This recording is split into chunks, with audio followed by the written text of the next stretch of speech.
YouTube, we're at 3.5 years, and I thought let me do a video to show everybody exactly where we are at 3.5 years. I know that some of you might be interested in knowing what happens in the end, or what's the progression after many years, and I thought let me do that service. Let me show everybody exactly what happens after this longer time. So I'm gonna get straight into it because I know some of you don't like wasting time. You don't want to hear about everything else I gotta say. You just want to see the hair. So let's have a look at the front.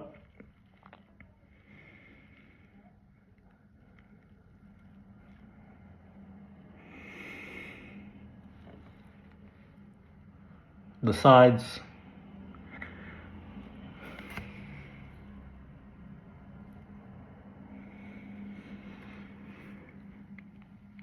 Okay, let's try to do the back and possibly the crown as well.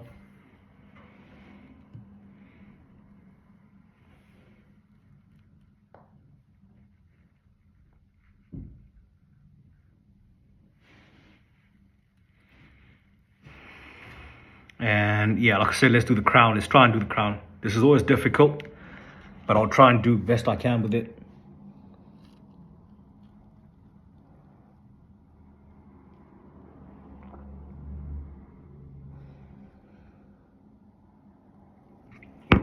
Okay, so as you can see, let's start off with the crown. The crown is the crown. I've got no fibers, I've put no enhancers, so that is what it looks like. Bear in mind that the light is quite strong today. It's a very sunny day, so this is very harsh light. But yeah, the crown has literally just disappeared. I've still got a crown, but I've got to put enhancers. I've got to put fibers in there every day, and once I put fibers in, you can't see that there's a problem with the crown. I'm not going to keep chasing more transplants, like I said before. I'm not worried about it. I'm okay with it.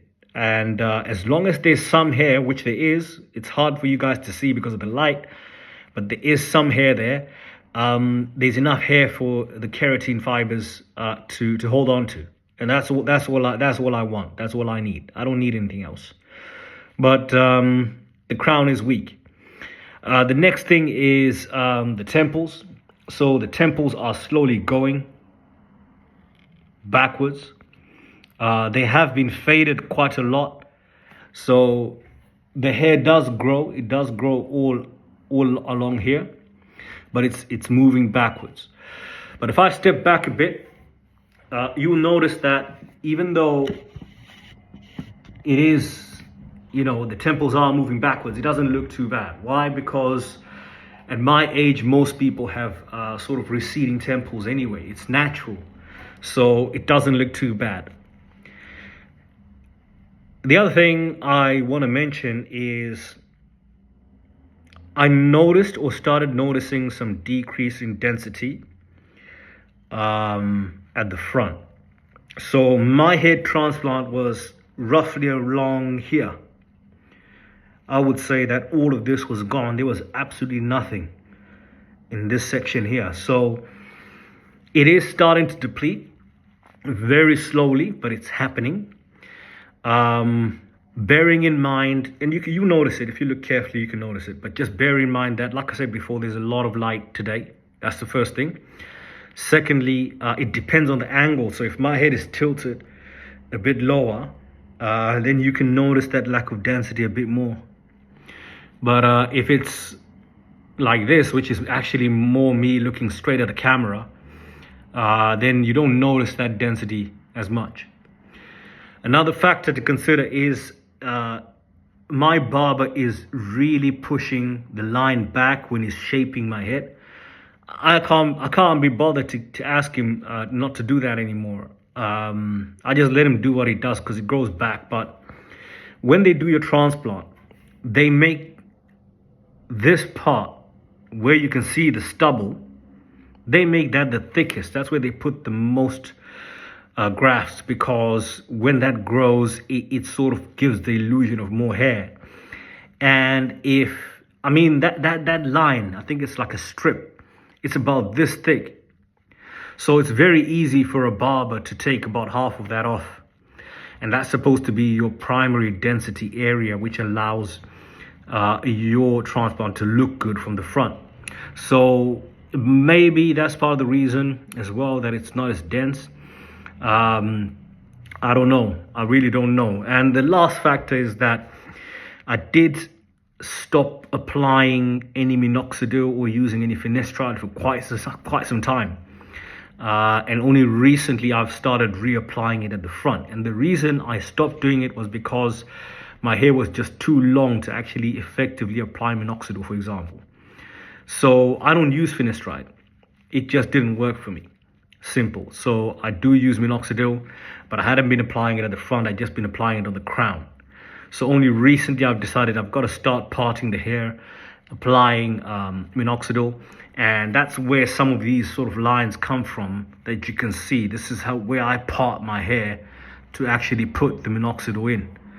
So yeah, it's just giving you guys the raw, unedited version of what's going on, just so you know what sort of challenges you'd come up against even if you got a good hair transplant.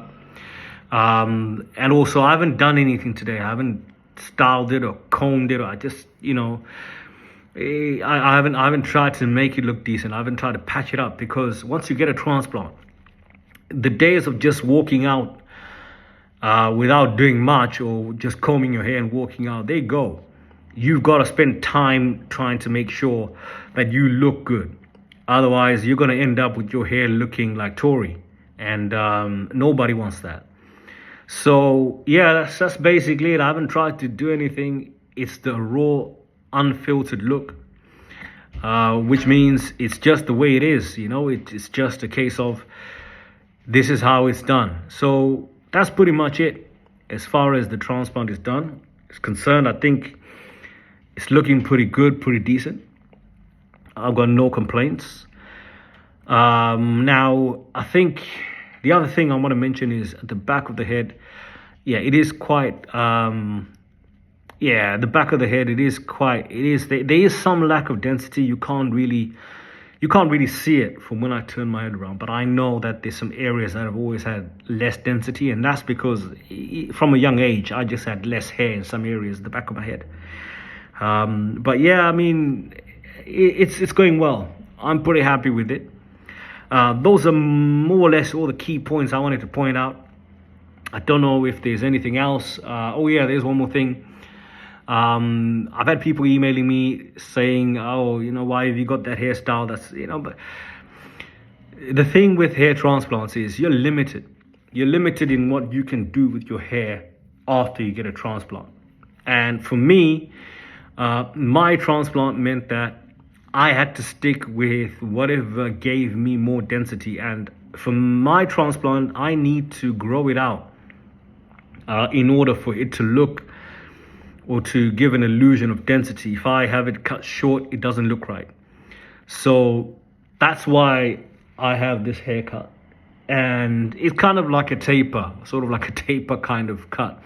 And I only have it because it's acceptable here.